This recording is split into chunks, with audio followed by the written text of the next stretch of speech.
Minty McDougal is the Doctor. And on Triple J, I would like to welcome to the studio Richard Roxburgh. It's great to meet you in person in 3D. In 3D, all of those dimensions. Yes. Good to meet you. Very much like the movie Sanctum is in 3D, which is wonderful. Now, I saw the movie yesterday. I mean, obviously, people who don't know about the movie, it's set deep in the earth, in caves, in caves full of water. Are you a claustrophobic man? I didn't know I was until I did this film, but it turns out, yes, I am. which is a problem, because as I read in the notes, most of the stunts, at least the underwater stunts, were done by you. Yeah, well, look, I mean, for whatever reason, I guess because a lot of the time the camera has to get up close and personal, because it is sort of semi-dark environments. And so, yeah, we did have to do a lot of the stuff ourselves. We obviously had to learn all of the technical diving skills to do a lot of those, weird things that we had to do. Mm-hmm. And then there's all the kind of climbing stuff that had to be done as well. Had you done any climbing or deep-sea diving, scubaing before?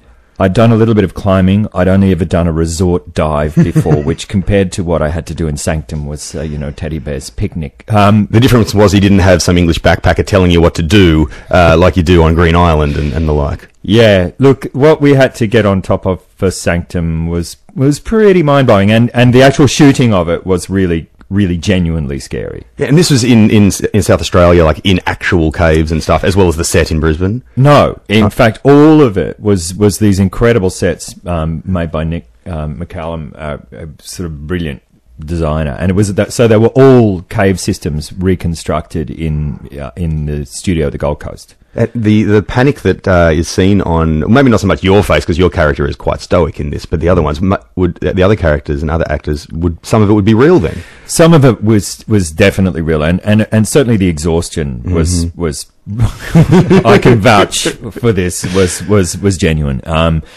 But yeah, look, there were things that we had to do, like exchanging a full face mask down 12 meters below the water, that we were shooting in the middle of the night. And that stuff is genuinely terrifying. Why was it done in the middle of the night? That's a very good question. I'm yet to get to the bottom of this. Because we all of the underwater stuff we shot at night time. There's an outdoor tank at the Gold Coast, and so I suppose they didn't, they might not have thought of using black plastic to cover it and shoot it during the daytime. I don't know. Did you sleep during the day, or was this at the end of a long shoot? Yeah, no, we had to sleep like bats, and wake up at night and go underwater. How appropriate. Yeah, it was so, it was an exhausting shoot and amazing, the kind of weird skill set you had to kind of quickly develop. It was also freezing cold filming, so it was deeply unpleasant to shoot. There we go. Well, that's a great idea. It's deeply unpleasant. I'm going to play a little bit of the trailer that I managed to find. It doesn't come out in the movies till start of February, so this is all we've got so far. One mistake in Earth's inner sanctum. My God, would you look at that? And no one will ever know you were even here. Listen. What the hell was that? Pull the team out now! The storm has turned into a cyclone! Dad, the cave is flooding! You think? You'll find another way out! We're heading back down! I can't do this. I'm not a diver. You can do this because you have to do this! I don't want to die down here. I gotta get out of here, alright?